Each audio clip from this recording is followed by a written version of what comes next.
And we're live. Welcome to the PCS Q&A Coronavirus Edition. I'm your host, MJ Boyce. I'm the Director of Community Outreach at PCSgrades. With us today, we've got Megan Harless, our resident PCS reform advocate. And oh, by the way, shout out, Megan. Congratulations for being named the 2020 Military.com Spouse Changemaker of the Year.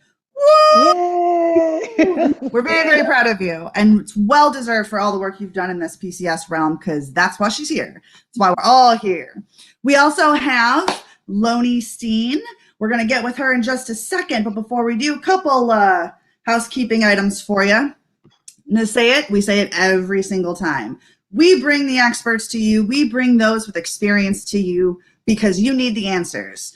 We're going to give you those answers. If we don't have those answers, we know who does. And if we don't know either of those things, we're going to take your questions for action, and we're going to get you those answers at a later time. That is our PCSgrades promise. So next up is, yes, we have these resources. Yes, we are your resource. Yes, these experts know their stuff. But the end-all, be-all, most reliable and accurate sources for your specific situation will forever and always be your local chain of command and your local transportation office. They are the ones that know you. They are the ones that know your situation. They're the ones that are dealing with your stuff. And those are the ones that you need to go to for anything from an exception to policy to an issue with your move. So the last thing on my radar is we say it every single webinar. People, we are in the same boat. This coronavirus thing is kicking our rear ends from here to high heaven. However, we are going to flatten the curve. We are flattening the curve, people. And let me tell you, we're going to flatten Murphy with it. Y'all hear? We're flattening Murphy with it. And with that, I'm going to hand it over to Megan Harless for some DOD updates. Megan?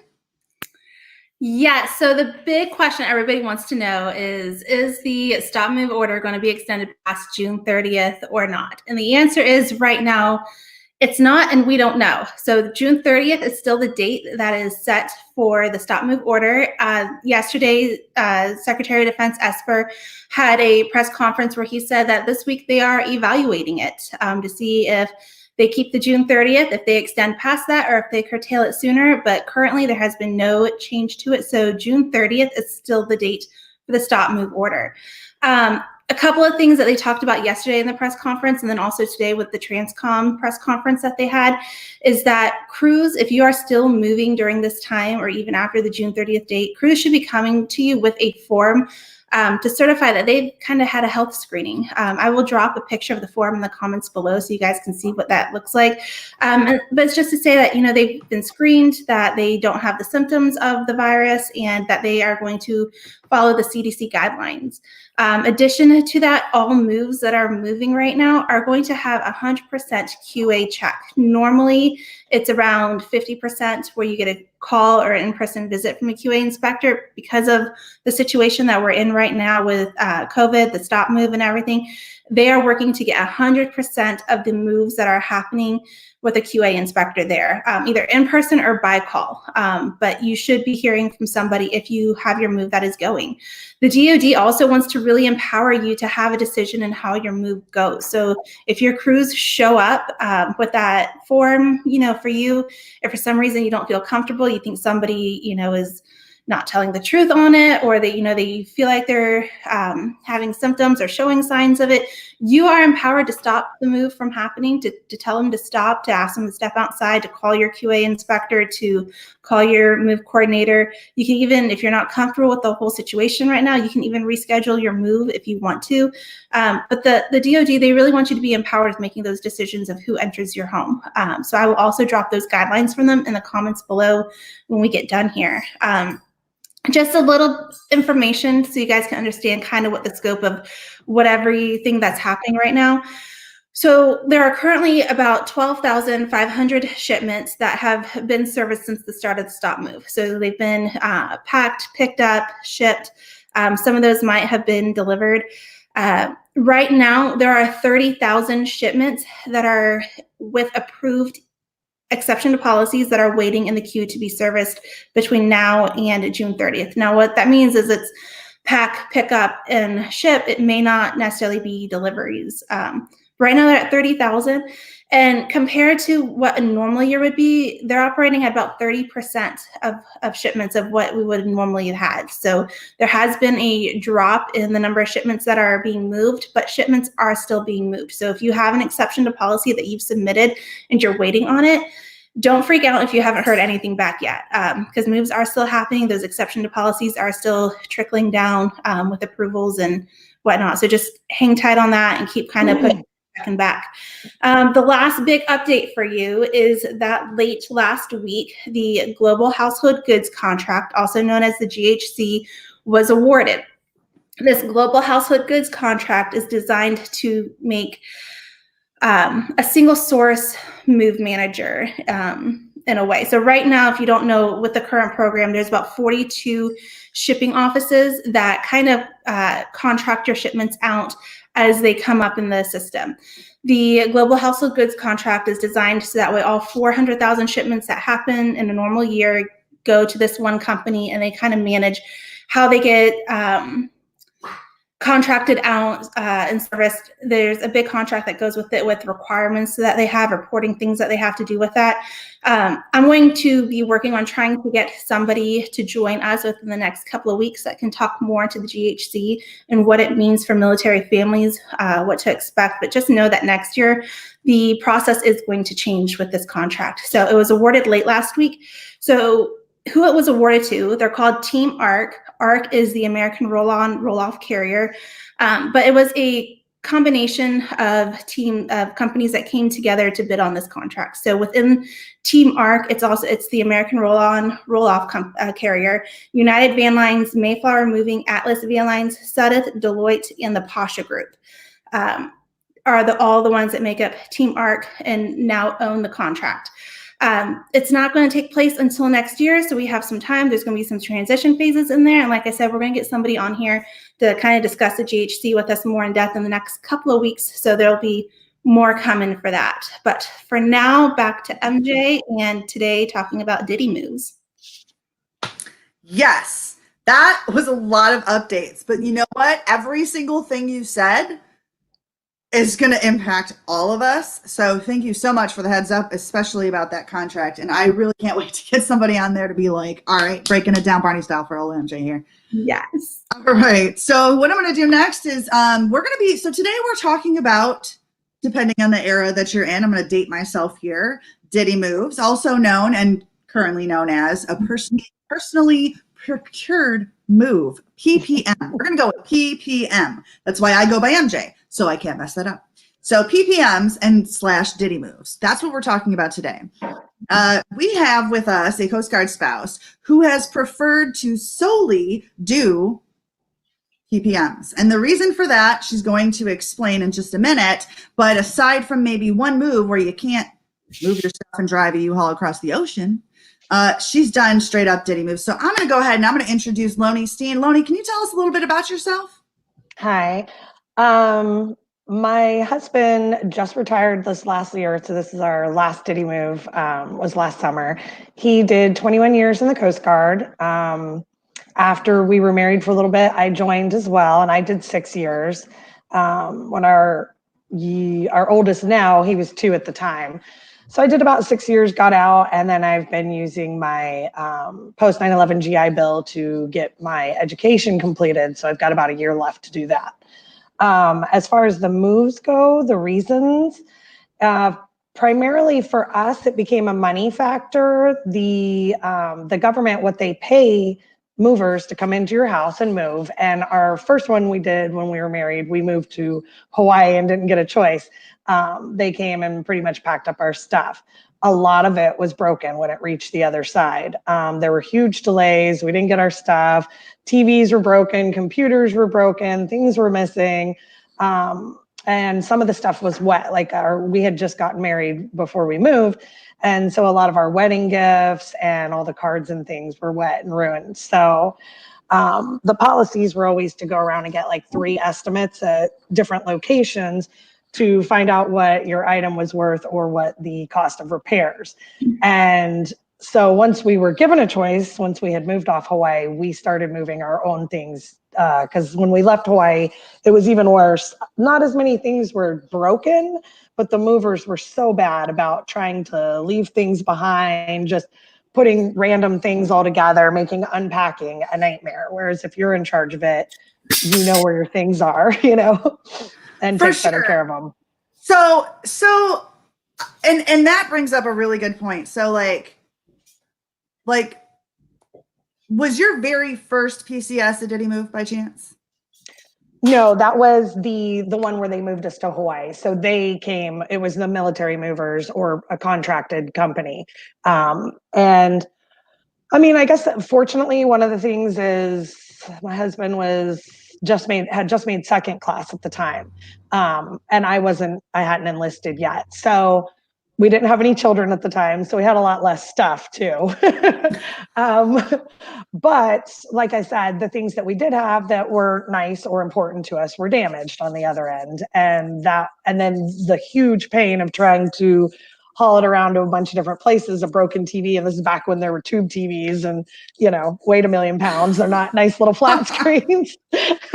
So it became such a hassle that we just cut the losses and had to buy new stuff on our own. It wasn't worth trying to get 3 different quotes at different places, dragging this TV up and down places when my husband had to be at work, So that was the start of it, why we wanted to move ourselves. But like I said, the other big gain is if you have the time and don't mind putting in a little hard work, you can make money. They're going to pay you, I don't know the exact percentages, maybe you do, but your yeoman would for sure know.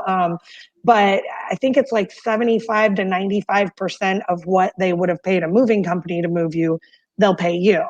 So if you cut corners, reuse items, things like that, you start to put all that much more money in your pocket. And we've used it on one of the moves, we put that in a little bit of savings towards a boat.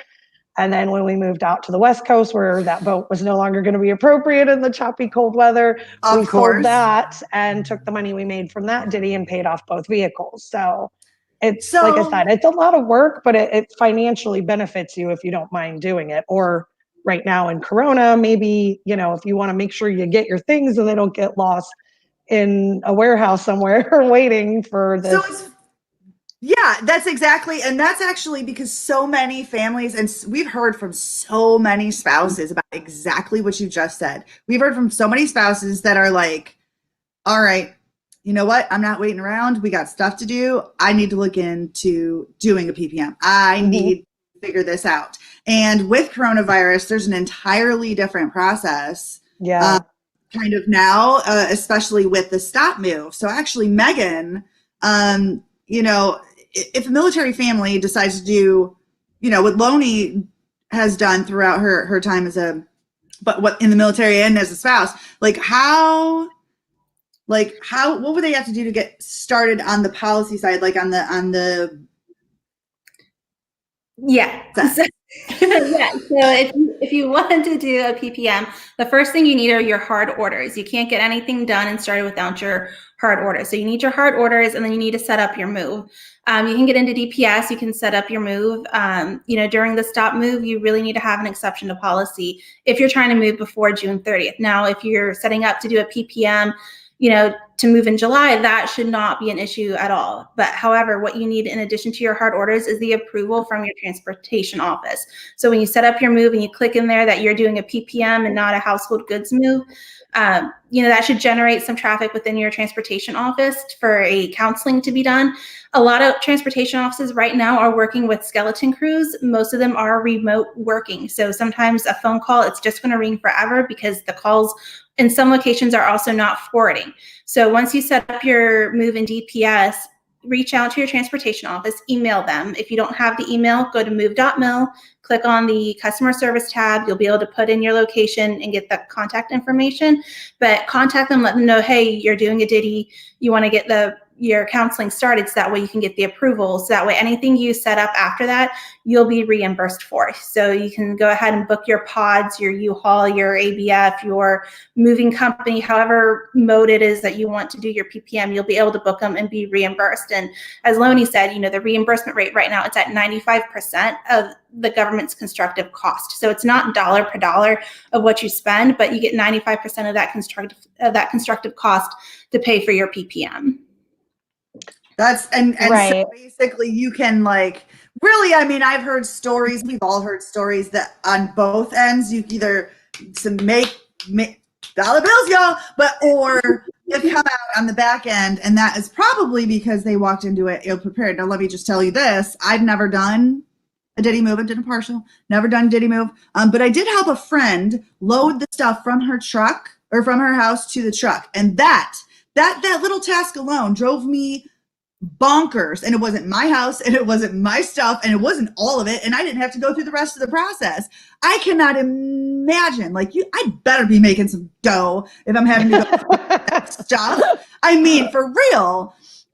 So you've used U-Haul and you've done U-Pack. Can you tell us about that? And tell us why you didn't just hire a moving company to move your stuff. Well, like I said, our first move was to Hawaii, and the second was from Hawaii. So we had no choice there. I don't own a yacht or a shipping company, so they were going to take our stuff there and send us back. Our move was to Detroit, Michigan. That was it. That's where I'm from, y'all. Yeah, we got a house there. When we went to move, my husband was a first class at a time. And like you were talking about the money, you are obviously, it goes on your dependency status and your rank. So if you're a non-rate that's not married, what you're going to make or what they give you to move isn't very significant, as when you start to get older and you have baggage, children and a wife and all the things you've collected. That's where it comes into play. You just referred to yourself as baggage. I kind of that. So again, like you were talking financially, when crunching the numbers and looking at the things, we knew how much we had moved with. And at the time, we still only had one child. We didn't add a second to the family yet. So we knew what they were paying us to move from Hawaii, or what they paid a moving company, and what our weight ticket was. And we knew, okay, these things have gone. We've gotten rid of those things, but we've added these pieces of furniture, and kind of averaged it out to see what our weight would be. If this was a normal year and Corona wasn't a factor, and you're doing it for financial gains, I would suggest crunching numbers ahead of time. If you have any idea what your weight tickets were previously, and then doing research, looking at the U-Haul, at the pods, at the U-Packs, seeing what the averages are, because maybe U-Haul is cheaper, but then don't forget you have to pay for mileage and gas. You can add that up. Diesel across country is also going to be a pretty big chunk of money. The other thing with U-Pack, the reason we did that instead of pods is because when we moved from Virginia to Astoria, it was too rural. There was no pods. There was very few resources out there. The malls, a Target, a Walmart were all 2 hours away. There was nothing out there. Yeah, so that wasn't an option. But I found this company called U-Pack, and what that was is the back end of a semi-truck trailer. They drive it up, drop it off. It's got the wheels attached and the big giant box, and then the semi leaves, and they leave it with you for 3 days. You get, and in all honesty, they give you longer or will come get it quicker, depending on how long. So I had really good experiences with them. They weren't okay, it's to the hour, we have to come get it. They were oh, we dropped it off on a Friday, we'll come get it, whenever.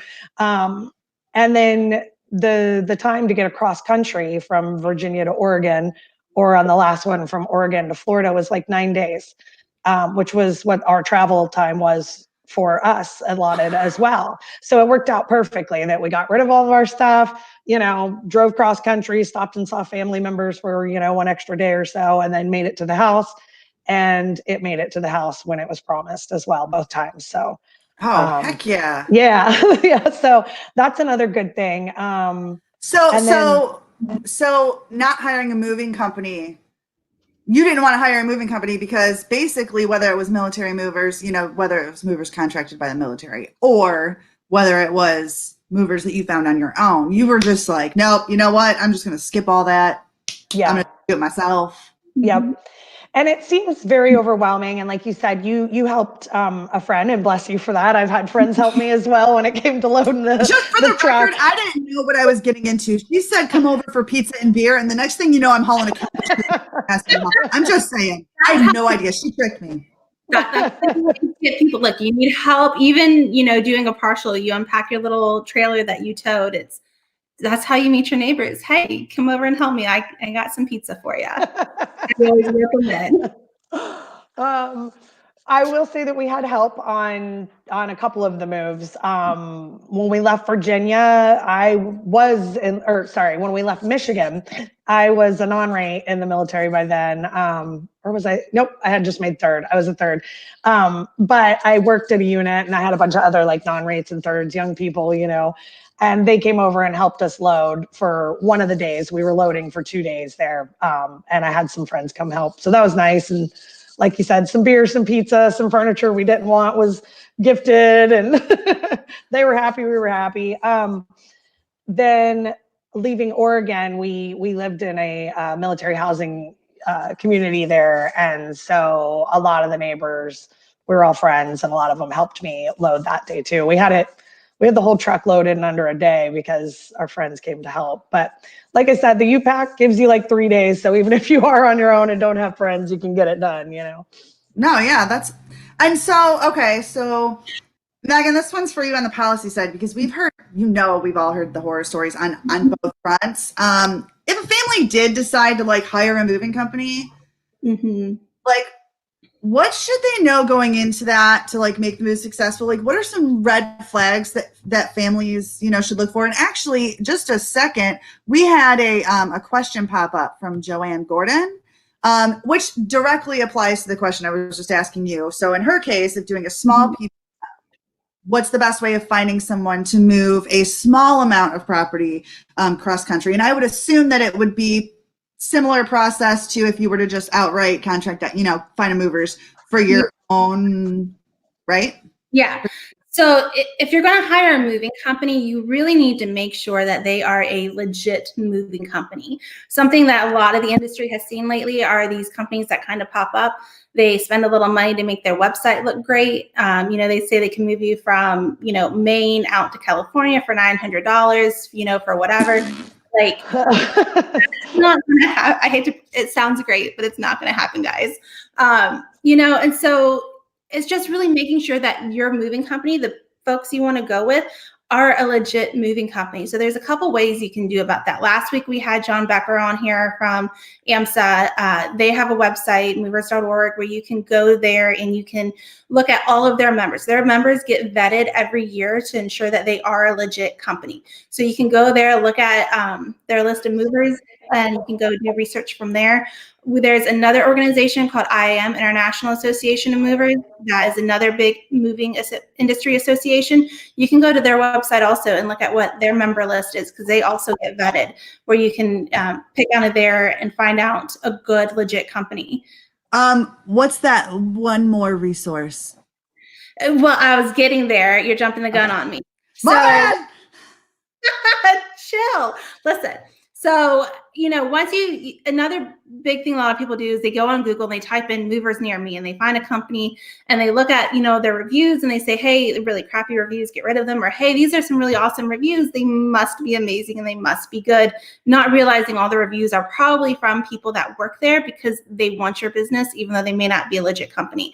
So in the military side of the house, we have this wonderful company here, PCSgrades, that you can go on there.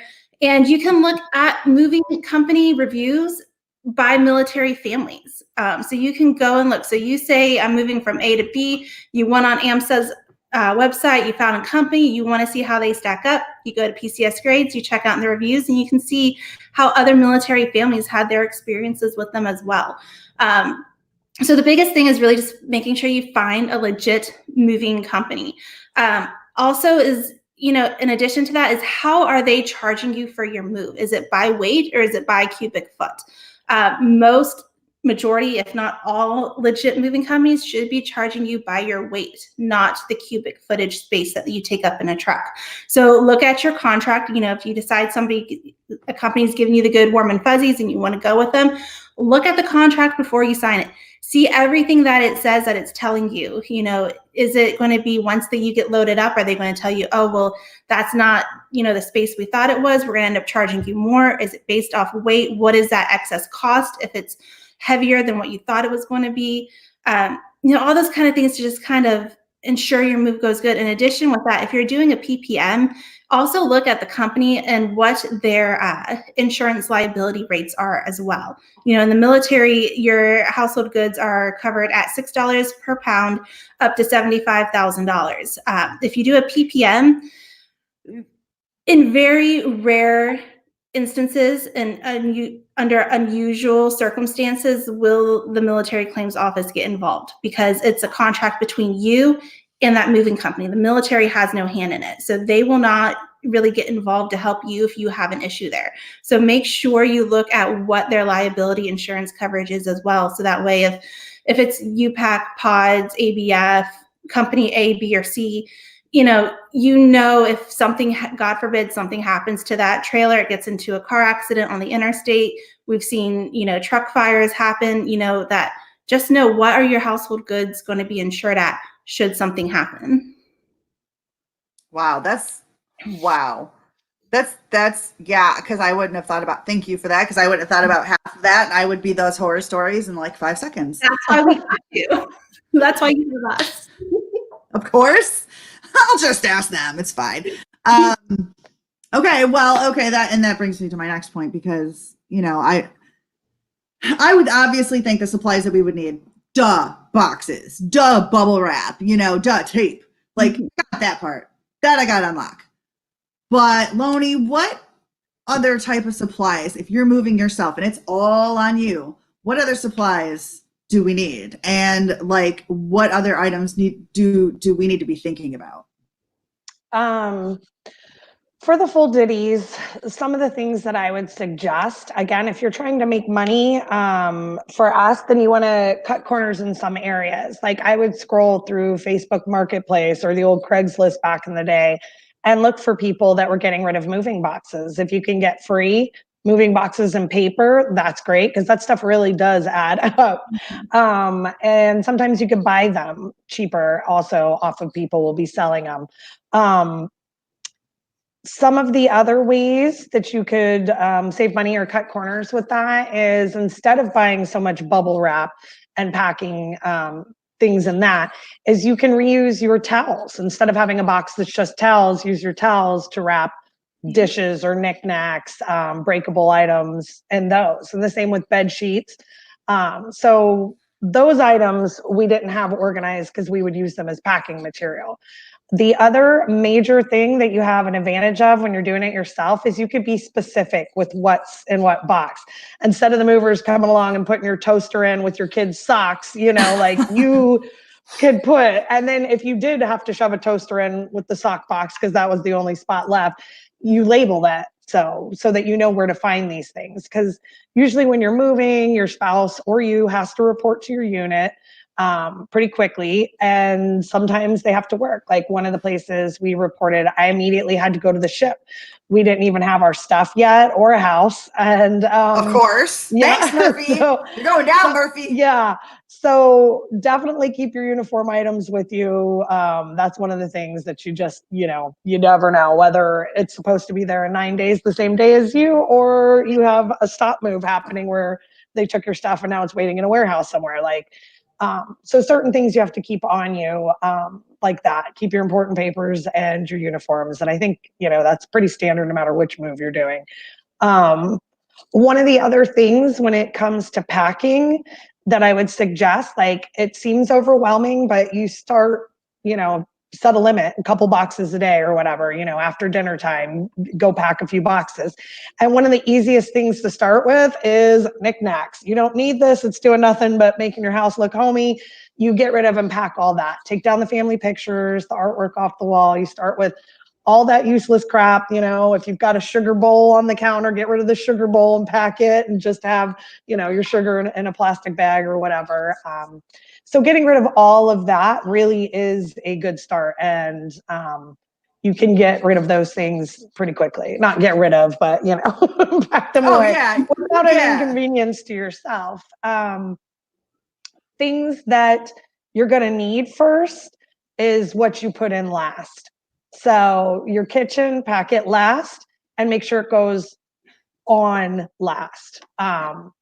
Because when you get to the other end, maybe, you know, you're not going to be making beef Wellington, but you want to be able to at least grill a cheese sandwich or heat up a can of soup or something while you're unpacking, and to be able to find those things and have a glass of water or whatever.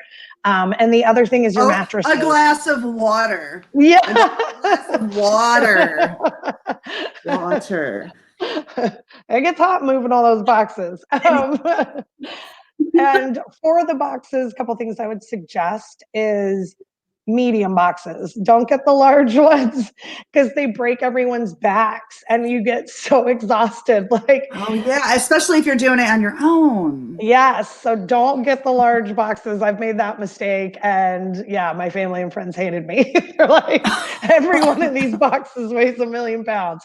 So stick with the Home Depot medium boxes because they're, you know, one person can carry a box usually, unless it's, you know, got grandma's china or something that's really heavy in it. But the medium boxes fit plenty, and they're much easier to carry about. Except for clothes. If you have clothing that you know didn't use as packing material or whatever, I would highly suggest getting the wardrobe boxes. They're a more expensive box, but to unpack every single item, fold it all up off the hangers, put it in, have it be wrinkly, have to deal with it on the other end and redo it all is an inconvenience that's not worth, you know, the $13 it cost you for that wardrobe box. So yeah. No, yeah. That makes sense. That makes sense.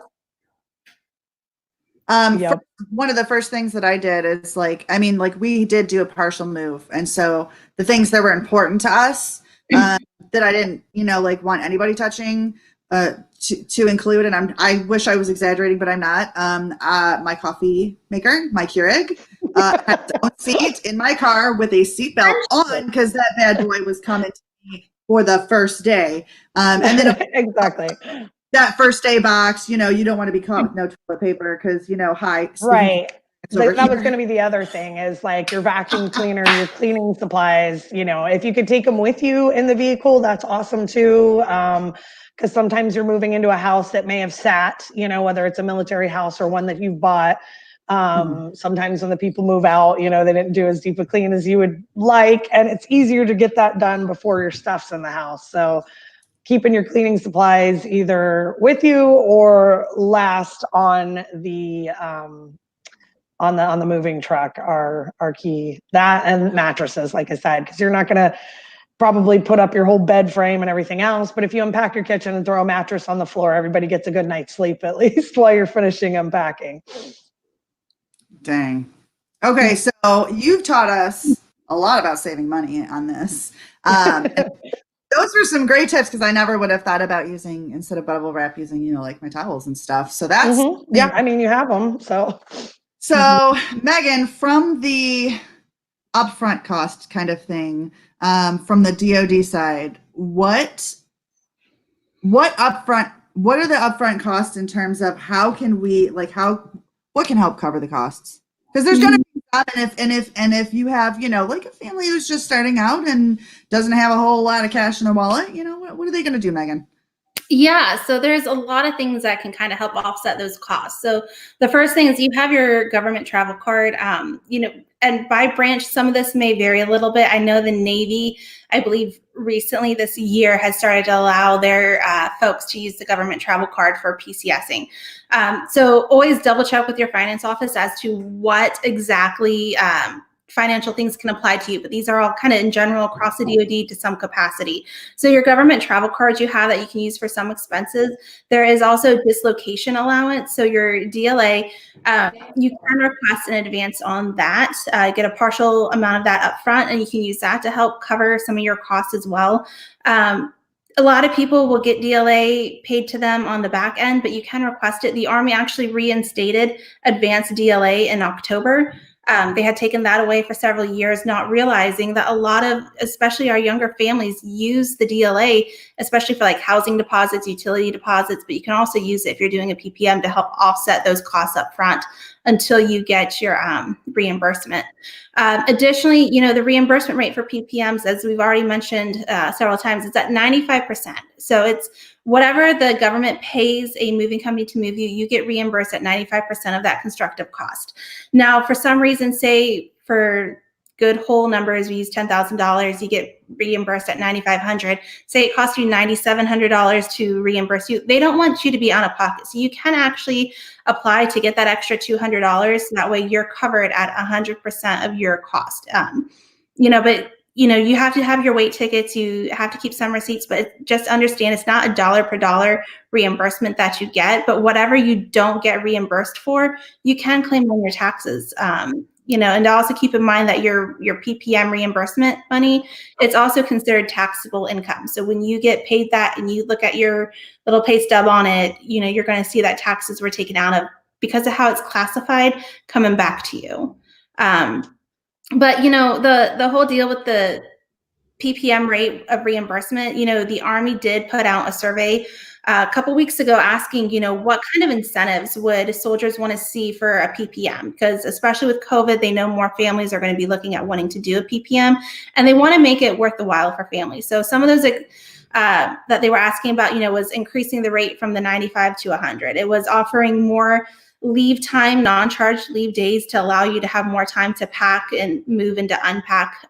There were some other things thrown in there as well. Just want to let you guys know that, we are working with Transcom and the DoD, and we've had, for the last year and a half or so, kind of have asked and pushed to try to get the PPM rate from 95 to 100%. I mean, if they're going to pay a company $10,000 to move us, why can't they just pay that to us and let us know that all of our expenses are going to be covered? So we are working on that. It's slow going, but we are still pushing to try to get that.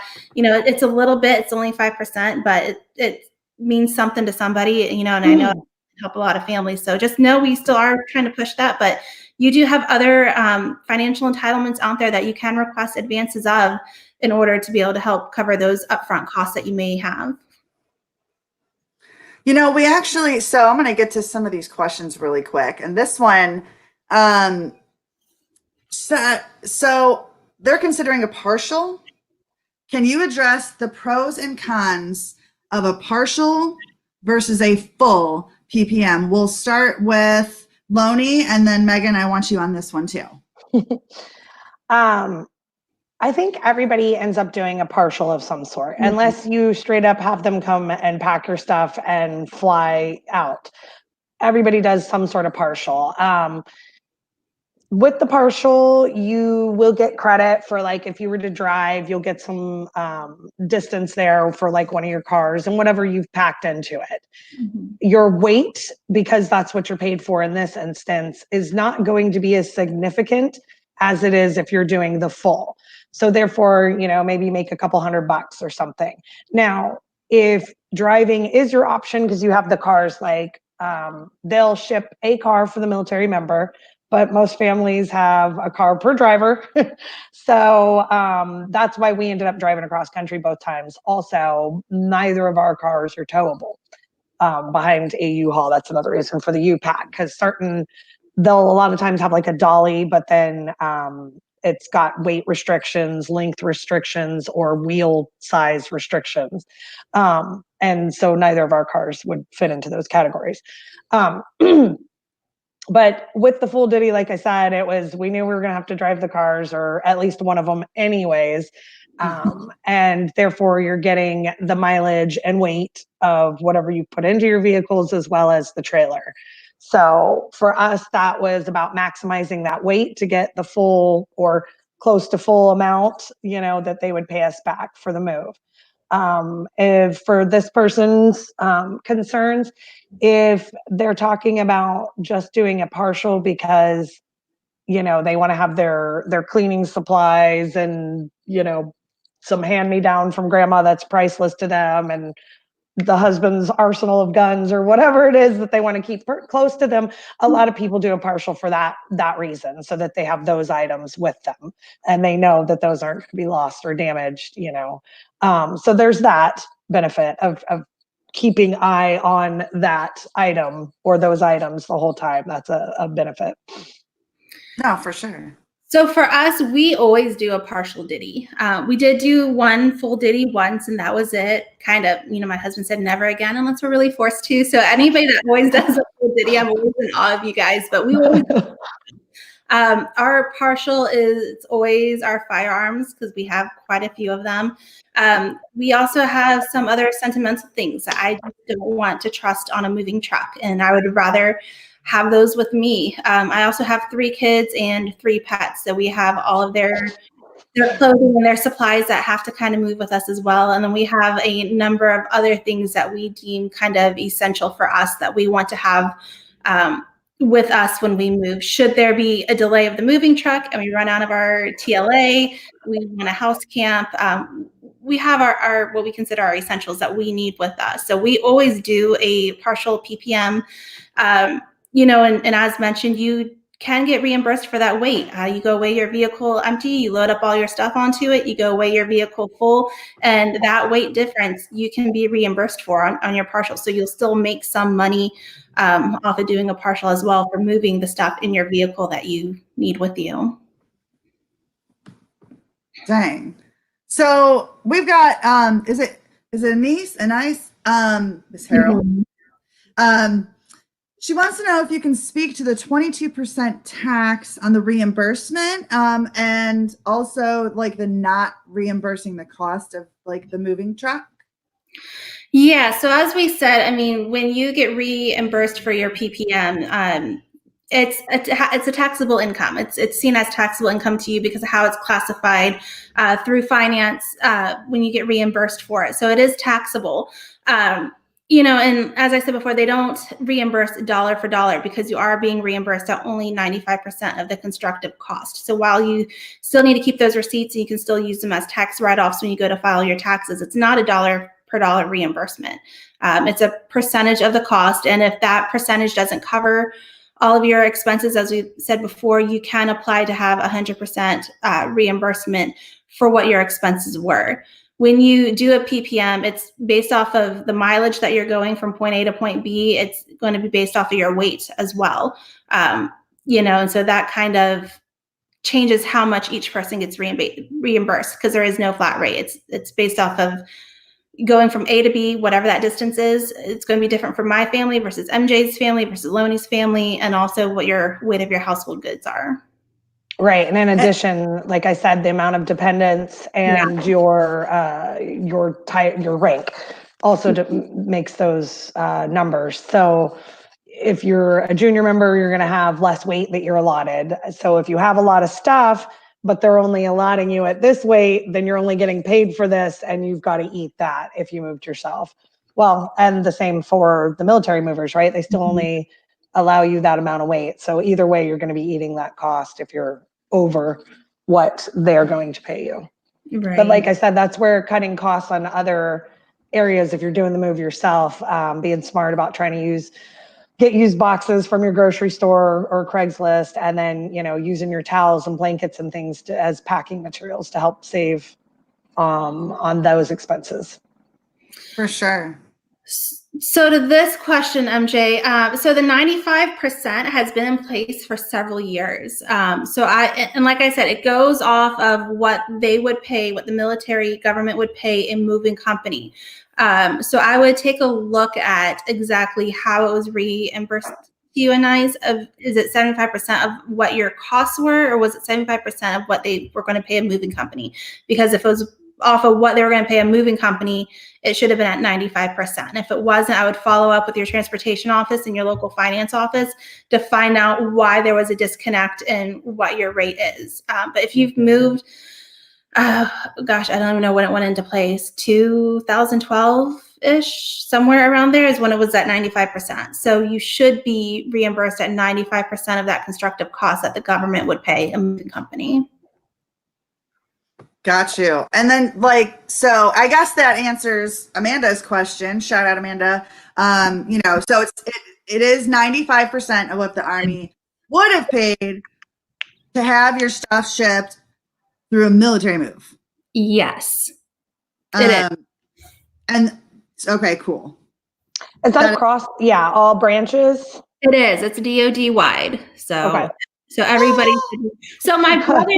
I was curious about that. I was like, maybe that's, you know. Yeah, no, it is. My brother did a PPM last summer. They went from Camp Lejeune down to Miami. He's a Marine.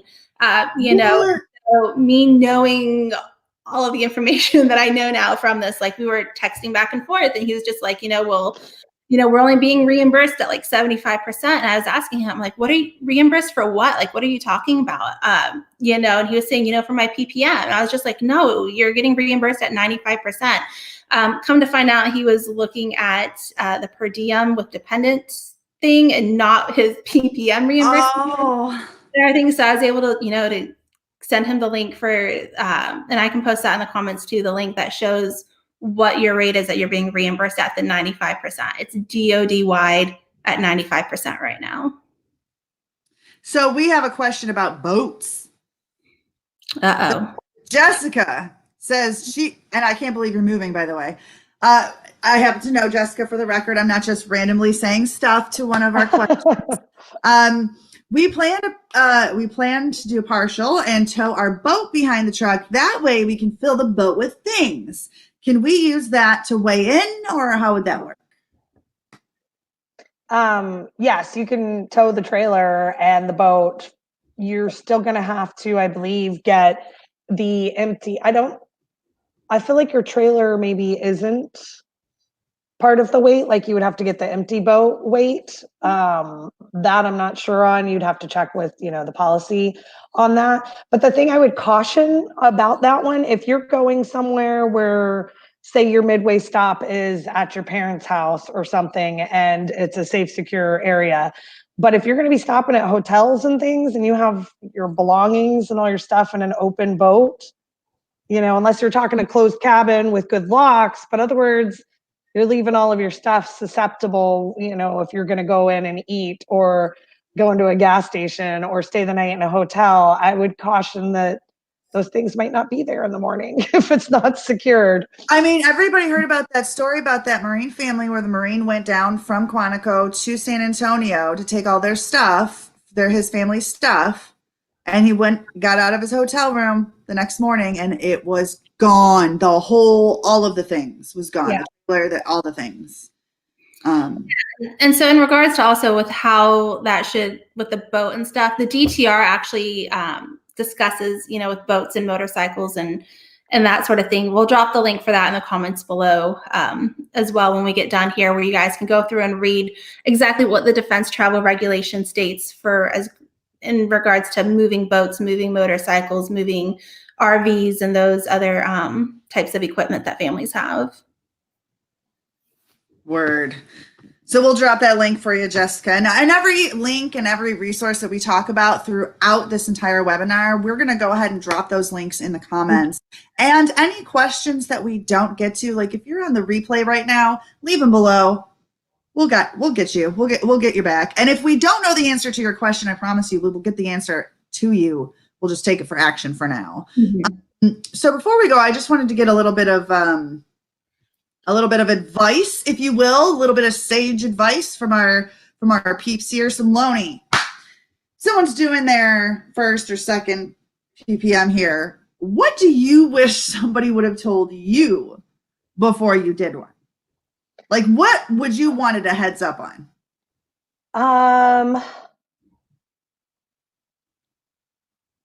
I would say, like I said, I learned with each one certain things. Baptism by fire most of the time. Yeah, exactly. So some of the advice I'd already given, like keeping things like mattresses up towards the front, because you don't know, maybe your truck doesn't arrive. Ours didn't get here until like 6 o'clock in the evening one night. So obviously we only had a couple hours to work before, it was bedtime. And so having mattresses up front somewhere we could sleep was key. Having the cleaning supplies to be able to clean bedrooms before you go dragging all your stuff in. those were things I learned. Things like not wasting so much money on bubble wrap and using the resources I have, use the sheets, use the towels, use the kids' stuffed animals, like you have all that stuff. It's going to get packed anyways. You might as well use it as padding versus it being in its own thing. And then, like I said, labeling is huge. Labeling what you put where so that okay, this is family pictures. I can go to the garage. I'll get to that one day. Where's my coffee maker? Boom! And then the other biggest thing I would say is like the cleaning, because that is so time consuming. So if you're like in a military housing and they have a specific checklist, like the last one we were at, they wanted us to pull refrigerators and stoves out. Like they had to be out from the walls, everything cleaned out underneath of them. But we didn't exactly have the checklist, or at least I didn't. My husband might have had it until it was time. Story of our lives. Yeah. And so that was a lot of like, oh my God, like all the blinds had to be cleaned. So we had to take all the blinds down and outside and wash them off. And I used to, one of those soft scrub brushes you use on the car or whatever. But just doing a lot of those things ahead of time so that you're not trying to do them when you're trying, on top of lifting all your furniture and trying to get it out of the house. If you've already gotten behind the stove cleaned and the blinds cleaned and rehung, and the same on the house on the other end. If you're buying a house or renting a house and you need carpet cleaning or any of that stuff done ahead of time, it's so much easier to do it before you move your stuff in. Oh, I know, right? Megan. Oh, and checklists. Make a list of the things that you're going to want. Like everybody probably does that anyways when they're moving. You're going to need, it's summer, so you're going to need socks and shorts and swim shorts for the kids and sunscreens and all those things that you would keep behind. But more so, again, on the house, what are the things that you'll need first so that those go in last and get marked as important? Write a big number 1 on them. Here's the toaster and the frying pans. We want those first. And ordinarily, like for those who do say a partial DITY, like what we did was we had like a first day box. Well, or more like a first week box, because Lord had mercy, I had no idea when our stuff was going to show up. So, it had been a minute at that point before I had, since I had PCS. Like, I don't know. Yeah. I spent 8 years in Beaufort, South Carolina. Okay, 8 years. So I had to dust some of my PCS skills off, and there were a few things that I'd forgotten about. Quite a few things, actually. I could probably write a book. I think if every military spouse told a story and wrote a book, it'd be a bestseller, and we would be on Jimmy Kimmel. I swear to God. Yes. Meg, Absolutely. what advice do you have from the policy side for families that are looking to do a PPM? Like, what are those sticking points you absolutely must have, you absolutely must know policy stuff? Yeah, so a couple things I'm really just going to reiterate that we've already discussed because they're so important is having your hard orders and then having the approval from transportation for your PPM. I've seen people that have, decided they were going to do a PPM and they moved, they didn't do their counseling with their transportation office and they didn't get reimbursed. So imagine being thousands of dollars out of pocket because you didn't set it up the right way. So have your hard orders, have it set up as a PPM, get your counseling and your approval from your transportation office so you can be reimbursed. Also, looking at some of these comments here about weight tickets, make sure in whatever way that you do your PPM, whether it's you driving the U-Haul truck or pods or ABF, hiring a moving company, know how important those weight tickets are. You need empty and you need full. If you're hiring a company, make sure they understand the importance that you absolutely need to have those weight tickets. And make sure they're certified weight tickets, that it's not just, mover Joe Schmo on his computer saying, making a document saying weight ticket, 5,000 pounds. It has to be a certified weight ticket. And then also another thing that Lonnie talked about, crunching the numbers, absolutely make sure you crunch the numbers. Some people, they find it very beneficial. So other people, depending on how much stuff you have and how far you are going, it may not be very beneficial. But you can get an estimate of how much you're going to be reimbursed. You can get that through your local transportation office. Move.mil usually has a PPM estimator calculator on their website, but it's currently down. They're trying to work out some bugs in it because it was giving some false estimates. But you can call your transportation office. You give them, your rank, your dependents, how far you're going, and they can be able to tell you how much you'll be reimbursed. So that way you can, use that to try to budget to see, is it well and reasonable for you to be able to do a PPM. But absolutely make sure you have your orders, you have your transportation approval, and you have your certified weight tickets. Yeah. The UPAC, they go by, you were talking about cubic footage versus weight, and theirs is like cubic footage on the truck. So you could rent like a partial truck or a full truck. We always rent the full truck so that we know it was only our things and nobody else would be in there. So regardless of whether we use the entire space, which once we packed it all the way to the brim, and once we, had a little extra space, but we had rented the whole truck, and that way it was only our things. There's nobody else's stuff going in there, no extra stops, and once it's locked because that was our things. But with that, because they charge by how much of the truck you rented, you had to specify and ensure that the driver stopped and got that empty weight ticket certified for you and turned into you. So that way it could translate into the military Exactly. Mm-hmm. And sometimes too, like we were talking, the crunching the numbers, the price of that, because you're no longer driving that across country, they drop it off. You do all your own packing, you do all your own loading, and on the other end, you unload and unpack. The only thing they're doing is the transportation part of that.